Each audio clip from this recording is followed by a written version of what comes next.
नमस्कार, न्यूज़ 18 के digital platform पर आपका स्वागत। आपके साथ मैं हूं ललित प्रजापति और अंकुर जी भी हमारे साथ हैं, हमारे सहयोगी। जीएसटी को लेकर हमने बहुत फौरी और शुरुआती जानकारी अभी कुछ देर पहले आपने देखा होगा कि सर नहीं दी थी, लेकिन इसे बहुत गहरे और अच्छे तरीके से समझना होगा क्योंकि सीधा आपसे जुड़ा हुआ मामला है।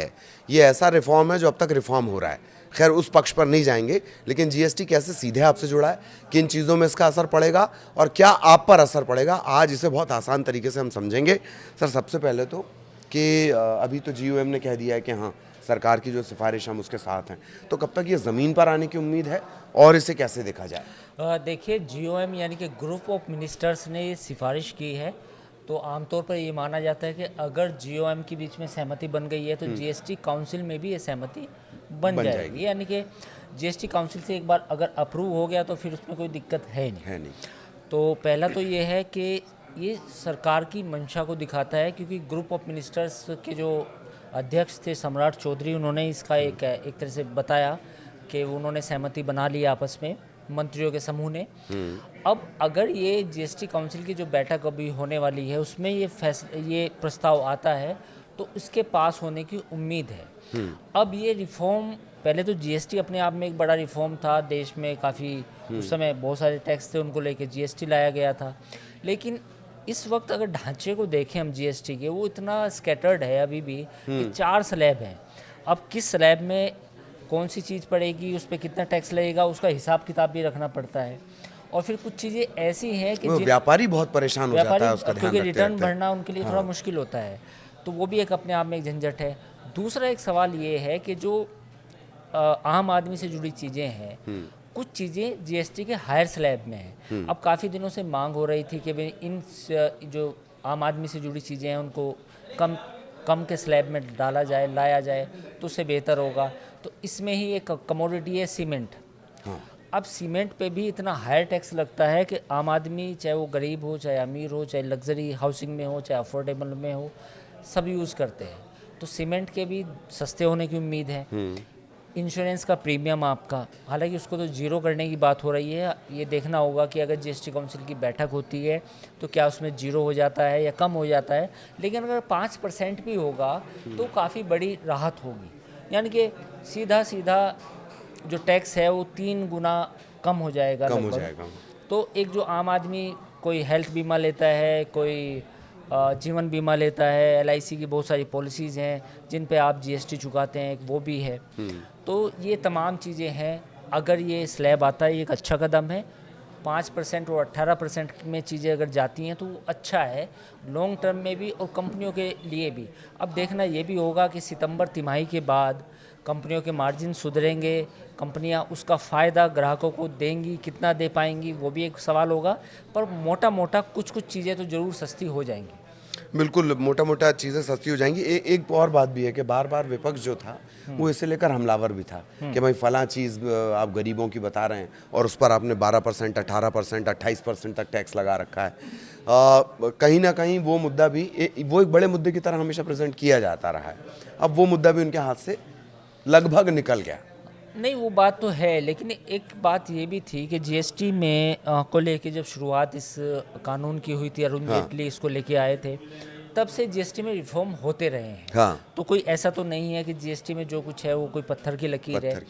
अब ये 2 स्लैब हुए हैं, अगर कोई पार्टी या सरकार इतनी इंटेलिजेंसिया दिखाती है आने वाले समय में तो एक ही स्लैब हो, तो वो भी हो सकता है, होने को कुछ भी हो सकता है। पर हाँ, मोटे मोटे तौर पर एक अब रीजनेबल स्लैब हमें नज़र आते हैं कि भाई या तो चीज़ें थोड़ी सी ज़्यादा ही सस्ती हों, 5% जो बेहद आम आदमी की ज़रूरत की हों, और जो हों उस पर 18% हो, काम चलाऊ है। अब कुछ चीज़ों पे 28% तक भी टैक्स था। और गाड़ियों की अगर हम बात करें तो गाड़ियाँ सस्ती हो सकती हैं, ऑटो कंपनियों को काफ़ी बड़ी राहत मिलेगी, क्योंकि कुछ गाड़ियों पे 28% तक टैक्स लगता था। हालांकि लग्जरी कार भी एक बड़ा सेगमेंट है जिस पे 50% तक का टैक्स लगता था। यानी कि कार की कीमत का 50% आप देख लीजिए, तो वो भी करीब 40% लगेगा, तो शायद 10% वहाँ भी राहत है।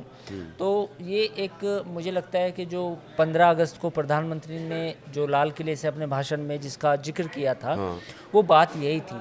उन्होंने कहा था कि दिवाली का तोहफा मिलने वाला है, तो ये तोहफा ही है। क्योंकि बहुत सारी आम आदमी से जुड़ी चीज़ें जो हैं वो सस्ती हो सकती हैं, इसमें कोई दो राय नहीं है, बशर्ते कंपनियां अपना सारा जो उनको टैक्स में बचत होगी वो कंज्यूमर को पास ऑन करें। और दूसरा इसका एक बहुत बड़ा एंगल रहा टैक्स को लेकर, उससे पब्लिक तो डायरेक्ट नहीं जुड़ी हुई है, लेकिन जिस दुकान से आप सामान खरीदते हैं उसके लिए इस डाटा को मैनेज करना, इतने स्लैब को मैनेज करना बड़ा कठिन हो रहा था। उस दिशा में भी ये बड़ा होगा, कम से कम व्यापारी तबका एक बहुत बड़ा है। हाँ, बिल्कुल। जीएसटी का रिटर्न फाइल करना अपने आप में एक चुनौती रहती है एक आम ट्रेडर के लिए, एक आम व्यापारी के लिए।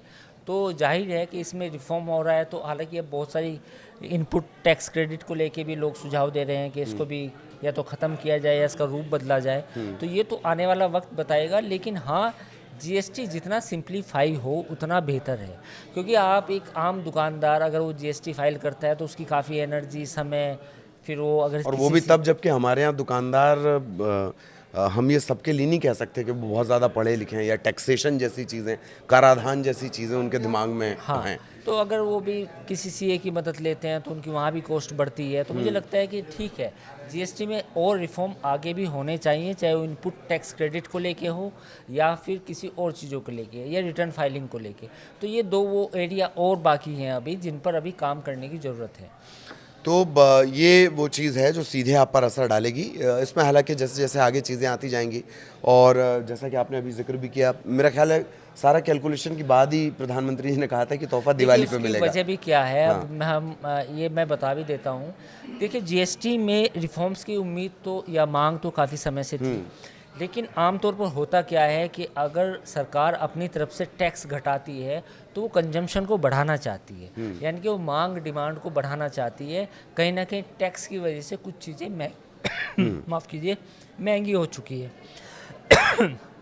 अब अगर हम उसकी बात करें सीमेंट की, हाँ, कई सारे हैं, जैसे सीमेंट का ही आपने बार अभी जिक्र किया, सीमेंट पे भी लंबा चौड़ा लगता है जीएसटी। अब जीएसटी लगता है सीमेंट में। अब ये समझिए कि अगर दिल्ली, मुंबई, हैदराबाद, बेंगलोर, ये तमाम वो बड़े शहर हैं जहाँ पर आप अपना घर खरीदना चाहते हैं, तो उस इनपुट जो कॉस्ट होती है बिल्डर की, वो इतनी ज़्यादा बढ़ चुकी होती है कि उसके लिए कम कीमत पर मकान बेचना बहुत मुश्किल होता है।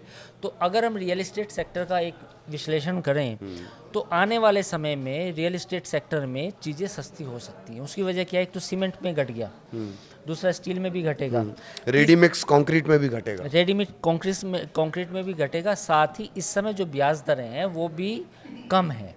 तो ये एक तरह से कहीं ना कहीं सरकार मांग भी बढ़ाना चाहती है कि इकोनॉमी जब थोड़ी सी लगता है सरकार को थोड़ी सी स्लो हो रही है, तो ये सुस्त पड़ रही है, तो कहीं ना कहीं सरकार इस तरह के कुछ इंटरवेंशन करती है कि ताकि इकोनॉमी में फिर से थोड़ी सी तेज़ी आए। और रियल एस्टेट सेक्टर के लिहाज से मतलब हर किसी का सपना होता है, मिडिल क्लास के लिहाज से बहुत बड़ी बात है। सर जिस स्लैब का जिक्र कर रहे हैं अभी वो 28% के स्लैब में है, अगर अब वो 18 में भी आ जाते हैं तो उसका कितना फ़ायदा होगा उससे अंदाज़ा लगा लीजिए। Cement, beauty product, chocolate, ready mix concrete, TV, fridge, washing machine, AC, dishwasher, coffee concentrate, plastic product, aluminium foil, tempered glass, ये इस तरह की चीज़ें हैं जिनका या तो आप डायरेक्ट इस्तेमाल कर रहे हैं या जिनका इस्तेमाल बिल्डर 28 से 18, हाँ, जिनका इस्तेमाल बिल्डर करेगा अपने प्रोजेक्ट के लिए, तो ज़ाहिर तौर पर उम्मीद उनसे की जाएगी कि वो कॉस्ट को थोड़ा कम करें।